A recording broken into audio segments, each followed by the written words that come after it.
India is in the middle of the most ambitious industrial transformation in its history. Electric vehicles, solar energy, semiconductor manufacturing, infrastructure is at a scale this country has never attempted before. And every one of these ambitions has the same starting point, a mineral in the ground in Rajasthan. Zinc galvanizes the steel that holds India's bridges and buildings together. Silver conducts the electricity in every solar panel being installed across the country, and lead anchors the backup power systems that keeps India's hospitals and data centers running. And virtually all of it in India is mined, smelted and refined by one company. Rampura Agucha, the world's largest underground zinc mine, producing 4.8 million tons of ore every year from nearly 1,000 meters below the earth.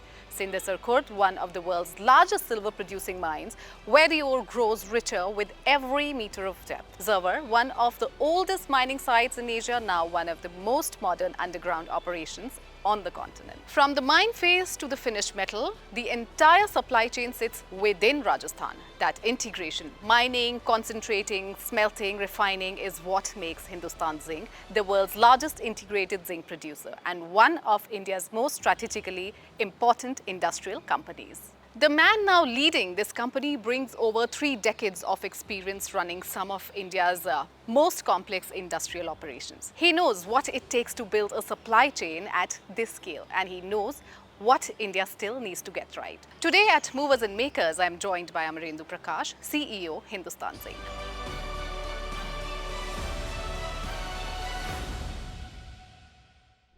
Thank you so much for joining me today, sir. So let me start by, asking about the Q1 results, which have been recently released and have been exceptionally strong. Hindustan Zinc has delivered its highest ever first quarter production at the lowest cost simultaneously. For someone like you who's been in the metals industry for decades, what does it mean to you? Do you think that supply chain has finally caught on to the rhythm? Well, the results are fabulous, which the market has appreciated, and I'm sure everybody is seeing those numbers are very strong. Hindustan Zinc has been a company which has never believed in just sitting over past performances, but has always had the ambition of being the world's best and has been taking steps towards that. So these numbers are merely a testimony that the steps taken in the past are now bearing fruit. And going forward, I am confident that the initiatives which have been started and which are further being taken will continue to strengthen the company and make sure this supply chain, obviously being an integrated metal producer, supply chain plays a huge part in the success of this organization. And our steps in the supply chain and further plans that we are taking up will continue to yield results is my confidence. So most of the metal producers that we see, either they refine or they smelt or they mine, but Hindustan Zinc is doing everything together.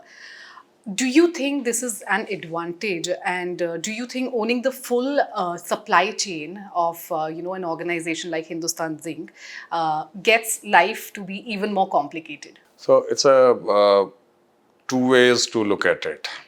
Being an integrated producer obviously has its advantages. Right. You have the whole chain under your control. So you are able to manage your costs properly. You are able to manage the logistics, and timeliness and reliability of logistics are big factors in any industry, especially manufacturing. And having all of that under one campus, under one control has a great advantage. It helps you in keeping a reliable as well as strong supply chain. Having said that, when you have a large chain, we all know that a chain is only as strong as its weakest link. Right. When you have a very large chain, then all the time you are solving problems of your weakest link. All the time you are trying to strengthen your weakest link. With the strategies that we have in place and with the strong teams and monitoring systems that we have, we are confident of handling this particular issue of handling the weakest link of the chain very strongly. And that's why I'll say being an integrated metal producer is an advantage rather than a constraint. So, you have plans of doubling the production capacity by financial year 2030, which is like, of course, it puts an enormous pressure on the supply chain. So, where does it most commonly break? What is that hardest bit of supply chain? When we look at supply chain, as I mentioned, the weakest link decides the strength of the chain. So it's in our supply chain, we have big partners, we have small partners, we have partners with a specialization, we have general sense partners. What we are doing as we embark on this journey of 2x and doubling our capacity, one of the steps, critical steps that we have taken is we have gone out and we are talking to all these partners. Okay. And we are encouraging and at the same time testing the strength of these partners to see whether they can grow to be 2x along with us. We are hand-holding them, we are helping them. At the same time, we are, in order to contain the risk, we are also looking at whether we can have more than one vendor working with us so that this large volume is taken care of through multiple vendor base also. Since you just touched upon the vendor base, let me also talk about the Zinc Park initiative Yes. that you've taken, and which is getting a lot of MSMEs directly into zinc manufacturing ecosystem. Now, most of the big manufacturers, when you see, treat their vendor development as a program that runs on the side.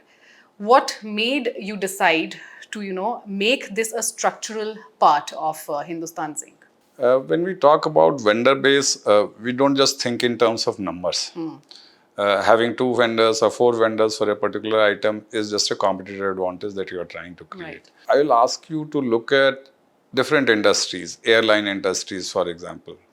Do you know that an airline which runs its aircrafts outsources most of its ground operations to other companies? And imagine a plane to be turned around in 15 minutes with probably 200 passengers to be onboarded, deboarded, and at the same time everything from the food to refueling and everything happening. How does it take place? When you look at models like that, or for that example, look at the model of automakers. When an automaker sets up a factory, he doesn't set up a factory alone. All his vendors set up their factories around them. We want to leverage similar strength in metal production. When we are producing our metal, and of course we have an integrated operation from mining right down to the market, right down to the finished product and market, we find that there are so many vendors who have interdependencies. Right. If all those interdependency based partners can come together under one roof in one geographical area, it helps them in getting a reliable supply chain of their own. Right. And which becomes a strength for Hindustan Zinc.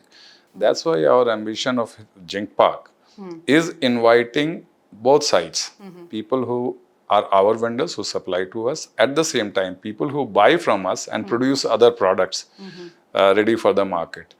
You will find the MSMEs and the companies which will come there will have a flavor of both.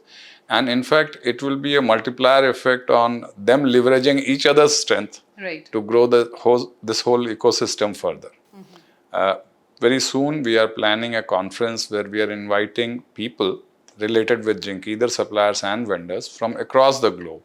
And we are going to encourage them to come and participate in this Zinc Park initiative, creating a world-class cluster serving the metal industry. So basically, regionalization is something that you're looking at. Yes, it's Atmanirbharta, if I may use that word again. It's an often repeated word. Right.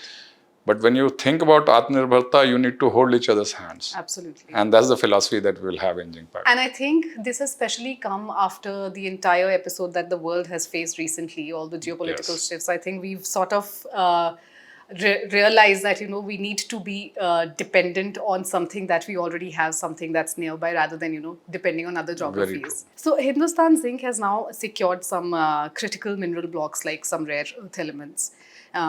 That is a different supply chain challenge from what you're already running here. How do you build that capability from scratch without losing focus on what you're already doing?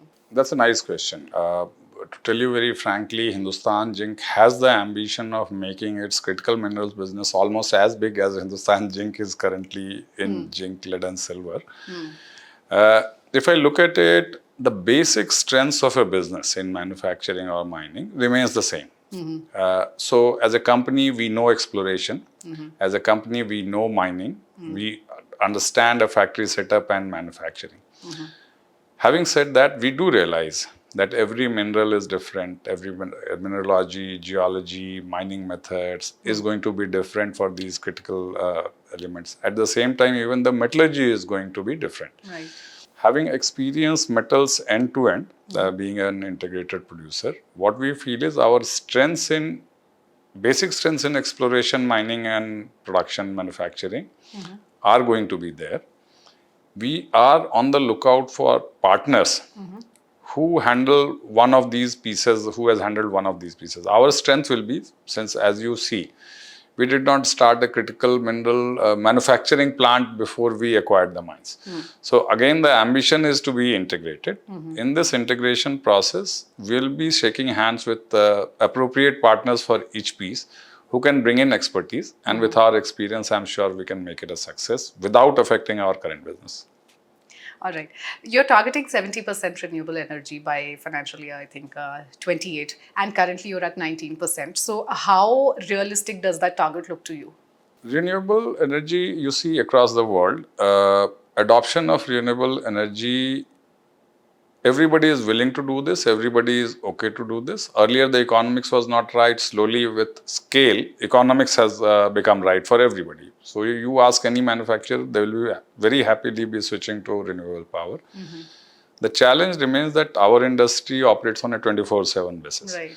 So continuous basis power is something that is the only last piece of challenge that we all are trying to solve. With storage, some of the storage technologies coming up, some of the storage technologies that are being worked on, pilot projects are going on. We hope that this will be resolved. Also, another way of getting continuous power is to have the right mix of renewable power. So if you have not just solar, but you also have hydel and wind, right, you can make a good combination. So we are working on both aspects. You see, we are a lead supplier. So battery manufacturers buy from us. They are our customers. We have also been interacting with them to see how we can create battery storage. There has been a concept of pumped storage. There are different options to look at. I'm sure as we go forward, we'll be coming up with solutions. This is a solution for the world, and this is not just a solution for one company or one nation. right. There's something very close to the heart of the world. We are sure we will be able to reach the level of 70% easily, because it's just a question of blending the right mix of power from hydel and wind. If we add to solar, we'll be able to reach that. In fact, if we have storage available, we will aim for 100%. All right. So you earlier mentioned that, you're making this entire ecosystem, entire industry, you're helping MSMEs. So you're trying to make everyone Atmanirbhar. And I think that's a very good initiative. However, a lot of industries even today are dependent on China for its raw materials. Let's say pharma industry. Pharma sort of gets 5 to 60% of the raw materials from China. We are talking about the China plus one strategy. But what do you think is still holding them back on, relying on China or other geographical locations for, getting these raw materials? So if we look at any product, we start by looking at the product or its manufacturing or its input manufacturing. We look at only a small piece of the operation and think we will set up an industry. What I appreciate about China and what we all have seen happen over the past 35 years in China is they never focused on the product or one piece of the chain. They have focused on developing ecosystems. Right. To my mind, it's exactly the same thing that we need to do in India. And trust me, India has no dearth of any piece. We have the minerals. We have the capability to mine. We have the metallurgical technology and this. It's just that instead of focusing on creating the whole ecosystem, sometimes we get deterred when we look at a single piece and say it is not viable, so I need to buy my raw material from China or I need to find a market elsewhere. I will suggest on this, and we are very keen on this, that every member, be it the industry, be it government in terms of policy, be it creating the whole ecosystem in the market, we need to create the ecosystem from end to end. Right. And that is what will make us successful. It will take a little time. It will mean that certain things will not make sense economically in isolation. Right. But when you put them as a part of the chain, you will suddenly realize that the ecosystem makes sense. Absolutely. We will invite dialogue with the government and with other industry partners also to strengthen this belief and show them what can be achieved. I'm very confident that it can be achieved in India and very soon. So your mines have a planned life of beyond 25 years. When you are building a supply chain for that kind of a horizon, the vendors, the logistics, the people, or let's say the technology, how do you plan for a world that looks completely different in another 5 years? If I look at management gurus, they talked about VUCA, they are talking about Bani, and we do realize that the world is changing very fast and uncertainty is rising. But then what are the qualities that we look for in an organization? When we look at any organization, and this will remain, this was true 100 years ago, and this will remain true over the next 100 years, that you need to be innovative, you need to be dynamic, at the same time, you need to be resilient.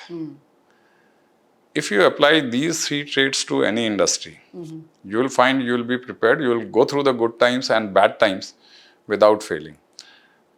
In our company, Hindustan Zinc, if I talk about, we are innovative. At the same time, we do have resilience built into our system. As we aim for 25 years, if I look at an horizon of 25 years, as I said, when we are trying to grow 2x, we are asking our business partners and testing their strength and helping them grow their strength to go for 2x. This is an approach which I think will sustain us in the long term, with the right set of partners coming along with us. Having said that, we need to remember, future may throw at us challenges which we do not see today. Right. The trait of being resilient is something that will help us in those times. And with our quick adaptability for change, I'm confident that we'll be able to handle it. So you've been, in the metal industry for a very long time. And how resilient do you think the supply chain industry has been through these years? And, supply chain was like a back-end function. So what do you have to say about, these supply chain leaders being so resilient in today's time? Look, the resilience of supply chain was, if I say so, and I have said it earlier also in different forums. Remember COVID. We all seem to have forgotten COVID. Just 6 years ago, what the world went through. There could not have been an event so unpredictable and so uncertain. And imagine in those days, we did vaccination of a country of 140 crore people. We did vaccination in 6 months. Imagine the kind of supply chain. People talked about vaccines have to have cold supply chain, so you have to have that, and where will it come from and how it will then. How much time did it take for us to build that supply chain and actually deliver? That's the kind of strength that our supply chain managers, our systems have. When we are challenged, we actually rise up to the challenge. Absolutely. The coming world, which is Bani world or VUCA world, whatever you call it, again will keep throwing challenges and we will keep coming up. Look at India. India is becoming a consumer market. India is a huge market in itself. Right. Every company worth its salt across the world, I challenge you, will want to set up work in India, at least to sell in India. The leadership which is there, the vision of the leadership, and I'm sure they will come out and handle every challenge that the world can throw at it. Right. So one final question before I wind up. You're moving refined metal out of Udaipur like on a daily basis, and the dedicated freight corridors and PM Gati Shakti. Has any of that actually made a tangible difference to the economics of your outbound supply chain? So outbound supply chain so far has been mostly road based. So you see, the country has done two things. Look at last 20 years, India has created a road network, which is a very strong road network. And the pace at which it is further being overhauled and created is good. Our movements have mostly been through road. And the good roads that have come up in the country has helped us. Dedicated freight corridors, moving large volumes, is also an enabler for the country, as as it gets operationalized across the country, I'm sure we will be able to take advantage of this as we grow. Currently, since we are based out of Rajasthan, most of our operations, full operations are based out of Rajasthan. We have not had the opportunity of participating in dedicated fruit corridor in a big way. But as we grow and expand, I'm sure this will be useful.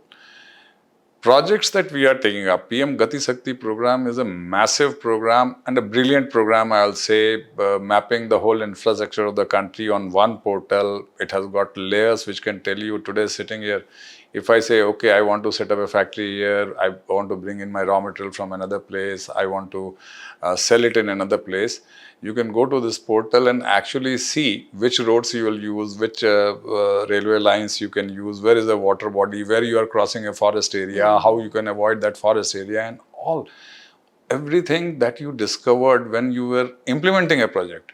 Today you can discover at the planning stage. Right. Imagine the kind of resource efficiency and project planning ability that this portal provides to the whole country. In fact, I'm very happy that the government has opened this Gati Shakti portal for the private industry also, because we all are working towards building this nation.